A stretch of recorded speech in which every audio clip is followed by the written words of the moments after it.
Nicholas Lindsay, un adolescente culpable de asesinato en primer grado por la muerte del agente David Crawford, irá a la cárcel el resto de su vida. Ser joven se asocia a menudo con la pureza y la inocencia, pero no siempre es así. En los últimos años, algunos adolescentes han tramado y perpetrado crímenes atroces que han parado el mundo en seco. Como castigo por sus crímenes, estos adolescentes son llevados a juicio y luego son mantenidos en cautiverio. En el vídeo de hoy, revelaré todo lo que hay que saber sobre los adolescentes más peligrosos retenidos en cautividad, sus brutales crímenes y cómo acabaron. Philip Chisholm. Philip Chisholm, nacido el 21 de enero de 1999, tenía solo 14 años cuando cometió un crimen que perseguiría para siempre a la ciudad de Danvers, Massachusetts. Antes del incidente, Chisholm se había mudado recientemente de Tennessee a Danvers, donde era relativamente desconocido en el instituto local, salvo por ser un talentoso jugador de fútbol. Sin embargo, detrás de su fachada aparentemente ordinaria, había signos de problemas. Los informes describían a Chisholm como antisocial y con frecuencia parecía cansado y desconectado de su entorno. También se reveló que su madre estaba atravesando un difícil divorcio en ese momento, lo que se sumaba a la agitación de su vida. Por otra parte, Colin Ritzer, la víctima de esta trágica historia, era un miembro muy querido del profesorado del Instituto Danvers. Conocida por su positivismo y dedicación a sus alumnos, Ritzer siempre estaba dispuesta a hacer un esfuerzo adicional para ayudarles a tener éxito. Tenía una manera especial de hacer que sus alumnos se sintieran inspirados y motivados, y Chisholm no era una excepción. De hecho, el día del crimen, Ritzer felicitó a Chisholm por su habilidad para el dibujo al final de la clase. Impresionada por su talento, le pidió que se quedara después de clase para ayudarle a preparar un examen. Poco sabía ella que este acto de bondad la llevaría a su prematuro fallecimiento. En la mañana del 22 de octubre de 2013, las cámaras de seguridad recién instaladas en el Instituto Danvers captaron a Chisholm entrando en el recinto con varias bolsas. Sin que nadie lo supiera, estas bolsas contenían las herramientas que utilizaría para llevar a cabo su horrible plan. Entre los objetos había un cúter, una máscara, guantes y una muda de ropa. A medida que avanzaba la jornada escolar, las imágenes de seguridad mostraban a Ritzer saliendo de su clase y dirigiéndose al baño de mujeres de la segunda planta. Chisholm, encapuchado, la siguió por el pasillo antes de volver a meterse en el aula y salir. Entró en el mismo cuarto de baño donde estaba Ritzer y se puso los guantes mientras se preparaba para cometer lo impensable. Lo que ocurrió a continuación fue una escalofriante muestra de violencia y brutalidad. Chisholm robó a Ritzer sus tarjetas de crédito, su iPhone e incluso su ropa interior antes de someterla a una terrible experiencia. La violó y la apuñaló 16 veces en el cuello con el cúter, dejando tras de sí una escena de horror inimaginable. A lo largo del crimen, Chisholm apareció con diferentes atuendos, un claro indicio de la premeditación y planificación de este macabro acto. Salió del cuarto de baño, regresó al aula y volvió al cuarto de baño, esta vez tirando de una papelera de reciclaje. Con el cuerpo sin vida de Ritzer dentro de la papelera, se dirigió hacia un ascensor y luego al exterior de la escuela. Chisholm arrastró la papelera que contenía el cuerpo de Ritzer hasta una zona boscosa detrás de la escuela, donde cometió otro acto de violencia sexual sobre su cuerpo sin vida, utilizando una rama de árbol. El nivel de depravación y crueldad mostrado por Chisholm era incomprensible. Las cámaras captaron el regreso de Chisholm a la escuela, con un atuendo diferente y un par de vaqueros ensangrentados. Su macabro desfile de moda estaba completo. Cuando ni Chisholm ni Ritzer fueron vistos después del colegio, se denunció la desaparición de ambos, lo que desencadenó una cadena de acontecimientos que desembocaría en el espantoso descubrimiento del cuerpo brutalizado de Ritzer. La desaparición de Colin Ritzer y Philip Chisholm conmocionó a toda la comunidad y provocó una investigación inmediata por parte de las fuerzas del orden. La búsqueda de respuestas comenzó cuando la policía habló con los alumnos y el personal del Instituto de Danvers, con la esperanza de descubrir cualquier pista que pudiera llevarles hasta la profesora desaparecida. Mientras tanto, Chisholm había utilizado la tarjeta de crédito de Ritzer para comprar una entrada de cine antes de salir del cine para robar un cuchillo en otra tienda. Caminaba por una autopista en penumbra a las afueras de Danvers cuando fue detenido por la policía en una llamada de seguridad rutinaria a las 12:30 de la mañana. Durante un cacheo en busca de identificación, los agentes descubrieron la tarjeta de crédito y el carné de conducir de Ritzer en posesión de Chisholm. Chisholm fue detenido inmediatamente y trasladado a la comisaría local para ser interrogado. Dentro de la mochila de Chisholm, los investigadores hicieron descubrimientos aún más espeluznantes. Encontraron el bolso y la ropa interior de Ritzer, junto con el cúter, cubiertos de sangre seca. Las pruebas eran irrefutables y no dejaban lugar a dudas sobre la implicación de Chisholm en el crimen. La investigación dio un giro sombrío cuando la policía siguió la pista de Chisholm hasta la zona boscosa situada detrás de la escuela. Allí, de madrugada, descubrieron el espantoso cuerpo semidesnudo de Colin Ritzer cubierto de hojas. Posteriormente, Philip Chisholm fue acusado de asesinato, violación con agravantes y robo a mano armada de Colin Ritzer. A pesar de su corta edad, fue juzgado como un adulto, enfrentándose a todo el peso de la ley por sus atroces acciones. El 26 de febrero de 2016 se emitió el veredicto, y Chisholm fue condenado a cumplir al menos 40 años de prisión. 10 años después, Chisholm es ya un adulto legal y permanece en cautividad pagando el precio de sus crímenes. La investigación y detención de Philip Chisholm supuso un cierre para la comunidad, pero las cicatrices dejadas por sus actos nunca se curarán del todo. Shondell Jackson.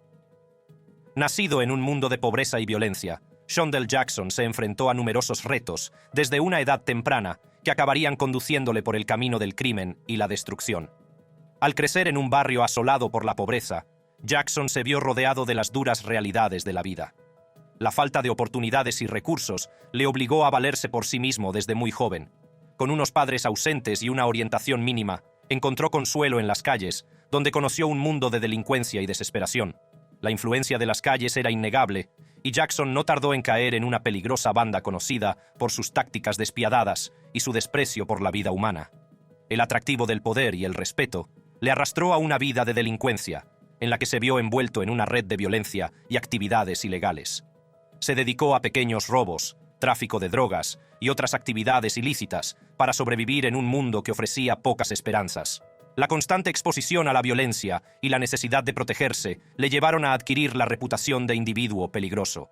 A medida que las actividades delictivas de Jackson aumentaban, también lo hacía la gravedad de sus actos. Se vio implicado en atracos a mano armada, robos de coches e incluso actos de violencia contra bandas rivales. El subidón de adrenalina y la sensación de poder que experimentó alimentaron su deseo de más, empujándole más profundamente a una vida de delincuencia. Fue durante esta época cuando la vida de Jackson dio un giro trágico. En 1997, la ciudad de Montgomery se vio sacudida por un brutal asesinato que conmocionó a toda la comunidad. Lefrick Moore, una víctima inocente, fue abatido a tiros durante un robo que salió mal. La policía se apresuró a detener a los sospechosos, entre ellos Jackson. Al principio, Jackson negó con vehemencia cualquier implicación en el crimen. Afirmó no tener conocimiento de los coacusados ni de sus acciones. Sin embargo, el detective Andrew Signore pronto descubrió una prueba crucial que echaría por tierra la coartada de Jackson.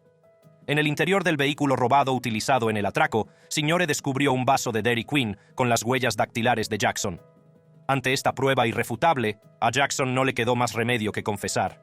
Admitió conocer a los otros acusados, estar presente en el momento del asesinato e incluso ir armado con una pistola. El juicio que siguió fue un espectáculo de justicia y controversia. Jackson fue declarado culpable de asesinato capital, un delito que conlleva una de las penas más duras del estado de Alabama. El juez William Gordon, conocido por su dureza contra la delincuencia, anuló la recomendación del jurado de cadena perpetua y condenó a Jackson a muerte. Durante el juicio, Jackson no mostró ningún remordimiento por sus crímenes ni por la familia de la víctima, sino que mostró su nivel de depravación sonriendo a la familia de la víctima mientras era escoltado fuera de la sala. Tras el anuncio de su sentencia, Jackson se puso violento e insultó al juez. Por suerte, la policía judicial lo redujo rápidamente con un spray de pimienta. Algunos creían que Jackson era producto de su entorno, víctima de circunstancias ajenas a su voluntad. Otros sostenían que sus actos eran el resultado de sus propias decisiones y que merecía el castigo más severo posible. Uno de los miembros del jurado, Jan Burks, expresó más tarde sus dudas sobre el papel de Jackson en el crimen. Creía que había incoherencias en las pruebas presentadas y que Jackson podía haber sido un peón en una conspiración mayor. Sin embargo, sus dudas no fueron suficientes para influir en la decisión del tribunal. Desde su sentencia, Jackson vive sus días en el corredor de la muerte. Confinado en una pequeña celda, pasa el tiempo reflexionando sobre las decisiones que le han llevado a este punto. Entre rejas, se ha convertido en un símbolo de las consecuencias de una vida delictiva, un cuento con moraleja para quienes se atrevan a seguir sus pasos. Barry Lukaitis. El 2 de febrero de 1996, Barry Lukaitis cometió uno de los crímenes más atroces que una persona puede cometer. Ese día, Barry, de 14 años, se vistió con un guardapolvo negro con aspecto de pistolero al estilo del lejano oeste y se dirigió a la Frontier Middle School con un objetivo en mente. Como parte de su preparación para ese día, Barry había robado a su padre un rifle de caza del calibre 30-30 y 2 pistolas, y planeaba exhibir en la escuela su amor por las armas de fuego. Lo que parecía un día normal en el colegio se convirtió en una pesadilla durante la 5ª hora, cuando Barry entró en su clase de álgebra y abrió fuego contra sus compañeros.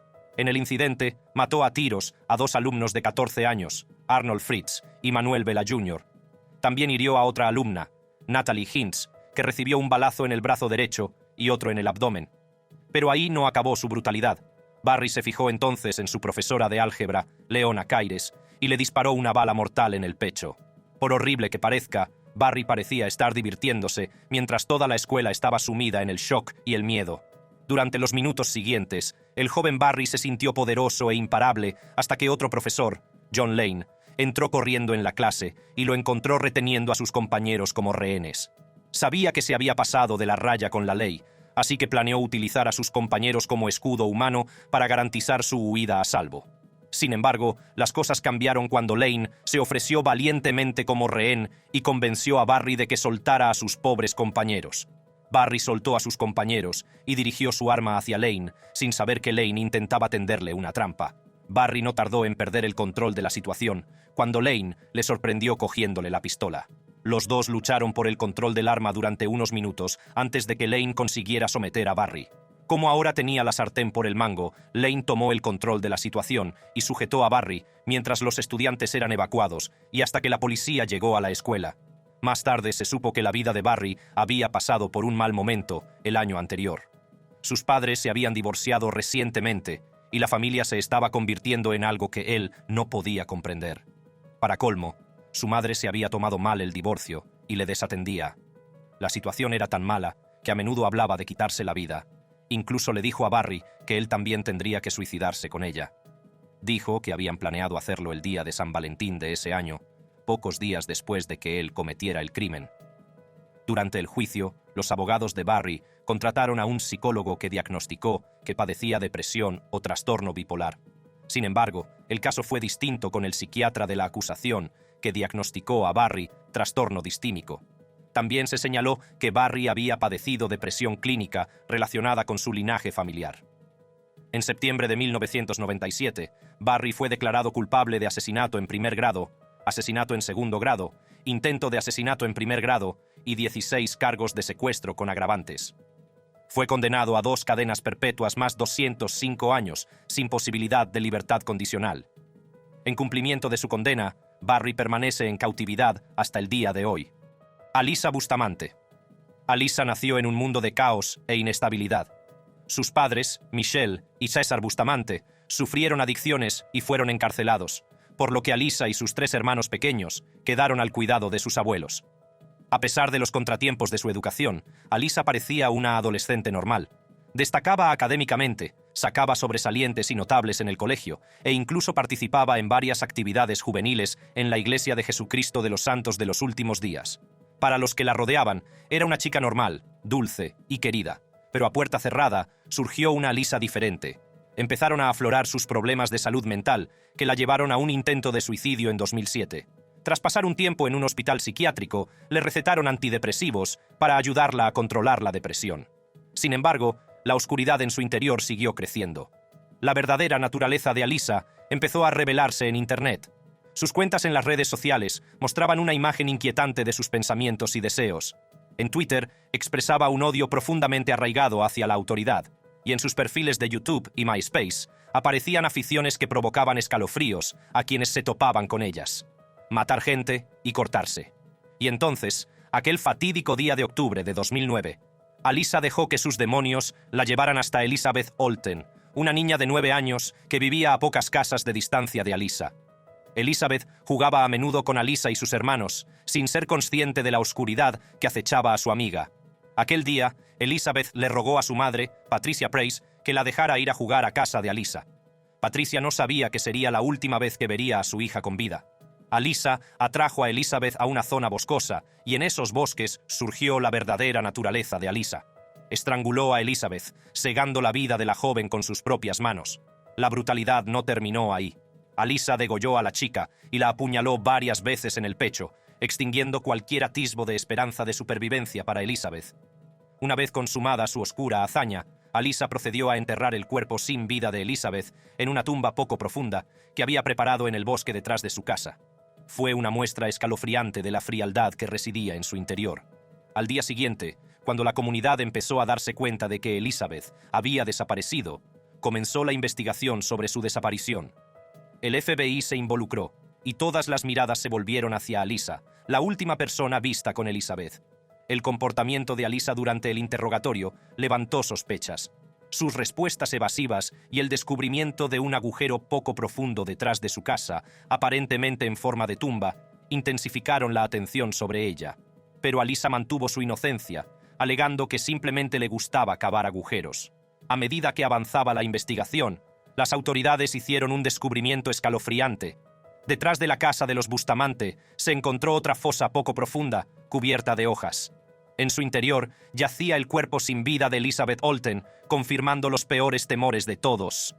La fachada de inocencia de Alyssa se desmoronó cuando fue detenida y acusada de asesinato en primer grado. La comunidad quedó conmocionada, luchando por comprender cómo una adolescente aparentemente normal podía cometer un acto tan atroz. Alyssa, que antes era vista como una adolescente normal, se enfrentaba ahora al peso de las pruebas en su contra. En un principio se declaró inocente de los cargos de asesinato en primer grado y acción criminal armada, pero la verdad no tardaría en salir a la luz. A medida que se desarrollaba el juicio, la acusación presentó una montaña de pruebas, incluidas las escalofriantes palabras que la propia Alyssa escribió en su diario. Aunque había intentado borrar la tinta, los investigadores pudieron descubrir su escritura original, en la que relataba la euforia que sintió después de matar a Elizabeth Olten. Acabo de matar a alguien, los estrangulé, les corté la garganta y los apuñalé, y ahora están muertos. No sé cómo sentirme ahora. Ha sido increíble. En cuanto superas la sensación de «Oh my God, no puedo hacerlo», es bastante agradable. Estoy un poco nerviosa y temblorosa ahora mismo. Vale, ahora tengo que ir a la iglesia. LOL. Finalmente confesó el asesinato de Elizabeth Olten, admitiendo haberla estrangulado, degollado y apuñalado en el pecho. La sala se llenó de una mezcla de incredulidad y horror. El juez, teniendo en cuenta la gravedad del delito y el problemático pasado de Alyssa, decidió que fuera juzgada como adulta. Apenas unas semanas antes de que comenzara el juicio por asesinato en primer grado, el equipo de defensa de Alyssa y la fiscalía llegaron a un acuerdo. En un movimiento calculado para evitar la pena de muerte, Alyssa aceptó declararse culpable de los cargos menores de asesinato en segundo grado y acción criminal armada. El acuerdo incluía una sentencia que perseguiría a Alyssa el resto de su vida. Se enfrentaría a cadena perpetua con la posibilidad de libertad condicional en 2024 por el asesinato, pero incluso si consigue la libertad condicional en 2024, todavía tiene una condena consecutiva de 30 años por acción criminal armada. Nicholas Lindsay. Nicholas Lindsay, nacido el 18 de enero de 1995 en Florida, parecía un adolescente corriente a primera vista. Sin embargo, bajo su fachada aparentemente inocente, acechaba un pasado oscuro y problemático. Según los registros, Lindsay tenía antecedentes por delitos no violentos, como hurto mayor y allanamiento de morada, pero esos roces con la ley dejaban entrever una trayectoria turbulenta que acabaría desembocando en un desenlace impactante y trágico. Aunque asistía a la escuela el día del incidente, se descubrió que Lindsay había faltado la friolera de 40 días durante el curso escolar. Estas frecuentes ausencias dejaban entrever problemas más profundos y una falta de estabilidad en su vida. Fuera del campus, Lindsay parecía una persona totalmente distinta. Su página de Facebook revelaba una sorprendente visión de un mundo muy alejado de los pasillos de la educación. En su perfil aparecía con orgullo el nombre de una banda, un escalofriante testimonio del peligroso camino que había elegido recorrer. Sin embargo, la vida de Lindsay dio un giro siniestro el 21 de febrero de 2011. El agente David Crawford, un dedicado agente de las fuerzas del orden del Departamento de Policía de San Petersburgo, respondía a una llamada de una persona sospechosa cerca del Tropicana Field. No sabía que esa llamada rutinaria sería la última. Cuando el agente Crawford se acercó a Lindsay, inconsciente del peligro que le aguardaba, El adolescente de 16 años blandió una pistola que había comprado por solo $140. En un estremecedor alarde de violencia, Lindsay efectuó varios disparos a quemarropa, acabando sin piedad con la vida del desprevenido agente. Los ecos de esos disparos reverberaron por toda la comunidad, dejando un rastro de devastación a su paso. La comunidad quedó conmocionada y de luto al difundirse la noticia de la trágica muerte del agente Crawford. La pérdida de un agente de policía entregado a su trabajo, que había servido a la comunidad con valor durante 25 años, fue un golpe devastador. Lindsay fue detenido posteriormente, y durante la investigación subsiguiente acabó confesando el crimen, sin dejar ninguna duda sobre su culpabilidad.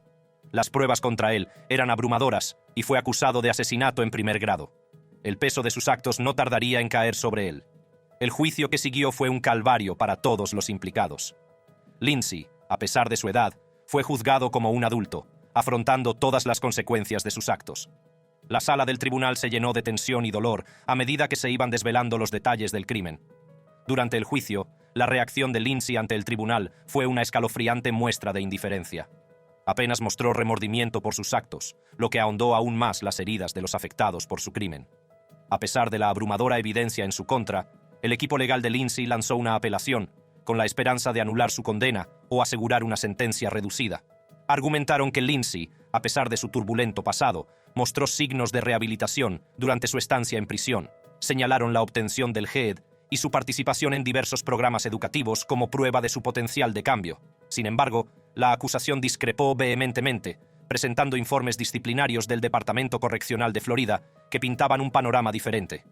Tras una cuidadosa deliberación, el jurado emitió su veredicto: culpable de asesinato en primer grado. La sala del tribunal estalló en una mezcla de emociones, desde el alivio hasta el dolor, a medida que se iba asimilando la realidad del destino de Lindsay. El juez, reconociendo la gravedad del crimen, dictó una sentencia que garantizaría que Lindsay nunca volvería a salir libre.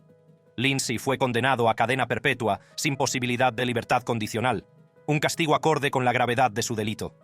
La sala se quedó en silencio mientras el peso de la sentencia caía sobre los hombros de Lindsay. Su vida entre rejas sería un recordatorio constante del daño irreversible que había causado.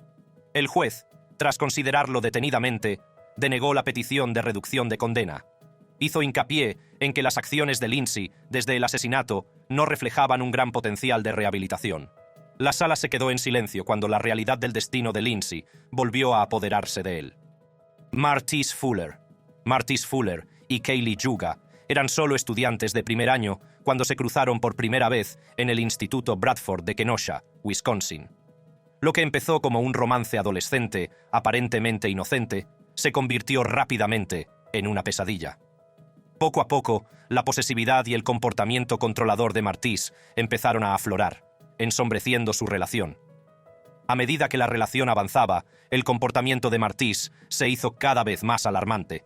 Empezó a acosar a Kaylee, presentándose sin avisar en su lugar de trabajo y en la escuela. Las acciones de Martise estaban tan fuera de lugar que sus amigos y compañeros de clase se dieron cuenta del cambio en su comportamiento. Día tras día, parecía volverse más posesivo y celoso, y no pasó mucho tiempo antes de que los rumores sobre su comportamiento controlador se extendieran por toda la escuela. Los documentos judiciales revelan que Martise y Kaylee salieron durante aproximadamente 10 meses antes de que ella decidiera poner fin a la relación. El punto de ruptura llegó cuando el abuso físico de Martise hacia Kaylee se hizo insoportable. Kaylee se armó de valor para liberarse de sus garras, decidida a escapar del ciclo tóxico de violencia. Sin que Kaylee lo supiera, sus intentos de liberarse del control de Martise tendrían consecuencias devastadoras. El 9 de mayo de 2019, Kaylee Juga y su madre, Stephanie, estaban en casa, inconscientes del peligro inminente que acechaba justo al otro lado de su puerta. Kaylee estaba en su habitación, escuchando música y disfrutando de un momento de tranquilidad. Stephanie, su madre, estaba en otra parte de la casa, haciendo su rutina diaria. Pocos sabían que sus vidas estaban a punto de romperse de la forma más inimaginable. Martise, impulsado por la ira y el deseo de control, había planeado su ataque meticulosamente. Hizo que un amigo lo dejara a 10 manzanas de la casa de Kaylee, armado con una pistola y el corazón lleno de malicia. Martise se dirigió silenciosamente a la casa. Utilizando su conocimiento previo de la casa, fue capaz de acercarse sigilosamente a Kaylee, que estaba disfrutando de su música. De repente, La tranquilidad de la casa se vio interrumpida por un grito espeluznante, seguido de un estruendo ensordecedor. Stephanie, que se encontraba en otra parte de la casa, oyó la conmoción y corrió a investigar. Lo que encontró en el pasillo fue una escena de horror inimaginable. Martis estaba de pie en la entrada de la habitación de Kaylee, con una mirada de fría determinación en los ojos. Stephanie, desesperada por proteger a su hija, le suplicó, pero la escalofriante respuesta de Martis le produjo escalofríos. En ese momento, la rabia y la posesividad de Martis alcanzaron su punto álgido. Había perdido el control, consumido por una mezcla tóxica de celos y resentimiento. Stephanie, dándose cuenta del peligro que corría, hizo un intento desesperado por escapar. Corrió hacia el cuarto de baño, con la esperanza de encontrar seguridad tras una puerta cerrada. Pero Martis fue implacable. Persiguió a Stephanie, disparó su arma varias veces y la hirió en un brazo. A pesar de las heridas, Stephanie consiguió cerrar y atrancar la puerta del cuarto de baño, con el corazón palpitándole de miedo. Con las últimas fuerzas que le quedaban, llamó al 911 pidiendo ayuda desesperadamente. Martis huyó inmediatamente del lugar antes de que llegara la policía. Cuando llegó la policía, Kaylee, que solo tenía 15 años, yacía sin vida en el suelo de su habitación, con sus sueños y aspiraciones extinguidos para siempre. Stephanie, milagrosamente viva a pesar de las heridas, fue trasladada al hospital para recibir atención médica urgente. Los fiscales no perdieron tiempo en buscar justicia para Kaylee y su familia. Presentaron un caso basado en la violencia doméstica, destacando la posesividad, el control y la falta de responsabilidad de Martis. Las pruebas en su contra eran abrumadoras y dibujaban el retrato de un joven dispuesto a matar para mantener el control. Durante el juicio, se reveló que Martis había planeado meticulosamente el ataque, culpando a Kaylee y a su madre de su expulsión del colegio y de su expulsión del equipo de fútbol. Había planeado conseguir un arma y munición. El Laboratorio Estatal de Criminalística confirmó que el arma utilizada en el tiroteo coincidía con la que Martis había adquirido. Los fiscales también señalaron que Martis conocía perfectamente la casa de los Huga y el horario diario de Kaylee. Había observado y vigilado cuidadosamente la casa, esperando el momento oportuno para atacar. Este nivel de premeditación e intención calculada causó conmoción en la sala. El jurado, tras deliberar durante algo más de 3 horas, emitió un veredicto de culpabilidad en todos los cargos. Martis Fuller, con solo 17 años, fue declarado culpable de disparar y matar a Kaylee Shuga y de intentar asesinar a Stephanie Shuga. El abogado defensor de Martis, Carl Johnson, abogó por una posibilidad de libertad tras 25-30 años. Sin embargo, la juez, Mary Kay Wagner, vio a través de la fachada de falta de remordimiento y de responsabilidad. Reprendió a Martis por sus acciones, destacando la naturaleza calculada del ataque y sus intentos de manipular al jurado. Sin ninguna ética, arrepentimiento, pena o empatía evidentes en la conducta de Martise, la juez Wagner expresó su incapacidad para confiar en que no volvería a cometer tales actos. Dictó la sentencia más dura posible, cadena perpetua sin posibilidad de libertad condicional. Sierra Halseth y Aaron Guerrero. Cuando tenía unos 15 años, Sierra Halseth conoció a Aaron Guerrero y la pareja comenzó a salir en junio de 2020. Su relación no tardó en volverse intensa, pero en aquel momento ninguno de los dos sabía el oscuro camino que estaban a punto de emprender juntos. Lo que parecía un romance adolescente normal, pronto dio un giro siniestro en abril de 2021, cuando los Tortolitos cometieron un crimen que conmocionaría al mundo. El padre de Sierra, Daniel Halseth, y los padres de Guerrero habían expresado recientemente su desaprobación hacia su relación, casi como si supieran que Sierra y Aaron eran una bomba de relojería a punto de estallar. Alimentados por la ira, el resentimiento y el deseo de venganza, los Tortolitos urdieron un plan que cambiaría sus vidas para siempre. Aquel terrible día, Sierra y Guerrero atacaron brutalmente a Daniel Halseth en su casa y le asestaron más de 70 puñaladas. La brutalidad del acto es inimaginable, ya que desataron su ira sobre él. Pero su violencia no se detuvo ahí. En un escalofriante intento de deshacerse de las pruebas, Sierra y Guerrero intentaron desmembrar el cuerpo de Daniel Halseth utilizando una motosierra y una sierra circular. Los horripilantes detalles de sus acciones son incomprensibles. Y para cubrir sus huellas, prendieron fuego al cuerpo, esperando borrar cualquier rastro de su atroz crimen. A pesar de sus intentos de cubrir sus huellas, sus acciones no pasaron desapercibidas. Las autoridades fueron alertadas y la verdad comenzó a desvelarse. El cadáver de Daniel Halseth fue descubierto en el garaje de su casa en una escena de horror inimaginable. La investigación del crimen reveló el estremecedor alcance de la depravación de Sierra y Guerrero. Las pruebas mostraban la imagen de dos individuos consumidos por las tinieblas, dispuestos a llegar hasta donde fuera para consumar su venganza. El mundo asistió incrédulo a la revelación de los detalles de su crimen. Cuando se encontró el cadáver, la pareja había huido de la ciudad y trataba de ocultarse. Con el padre de Sierra fuera de juego, estaban entusiasmados con su nueva libertad y se sentían invencibles. Llegaron incluso a colgar un vídeo en YouTube en el que Aaron mencionaba que acababan de matar a alguien. Tras una minuciosa investigación, la pareja fue vinculada al crimen y detenida. Durante el proceso judicial, Sierra Halsted dio un valiente paso al frente y leyó una carta ante el juez. En su carta, detallaba los años de abusos sexuales y acoso que había sufrido a manos de su padre. Pintó un cuadro escalofriante de un hombre consumido por la oscuridad, drogadicto y pederasta. Sus palabras arrojaron luz sobre el profundo trauma que había asolado su vida. Aaron Guerrero también tuvo su oportunidad de dirigirse al tribunal. Expresando remordimiento por sus actos, pidió disculpas a la familia de la víctima, reconociendo que Daniel Halsted no merecía morir de una forma tan horrible. Sus palabras, aunque arrepentidas, no pudieron deshacer el daño irreversible que habían causado. Sierra Halsted y Aaron Guerrero fueron condenados a cadena perpetua con posibilidad de libertad condicional a los 22 años. Era una sentencia que reflejaba la naturaleza atroz de sus actos y la pérdida irreparable que habían infligido a los seres queridos de Daniel Halsted. La historia de Sierra Halsted y Aaron Guerrero es un escalofriante recordatorio de la oscuridad que puede residir en personas aparentemente normales. Es un cuento con moraleja sobre las consecuencias devastadoras que pueden producirse cuando el dolor y la ira no se controlan. Si hay algo que aprender de las experiencias de estos adolescentes cautivos, es que todo el mundo es capaz de hacer el mal, independientemente de su edad. Echa un vistazo al siguiente vídeo para saber más sobre crímenes atroces cometidos por adolescentes.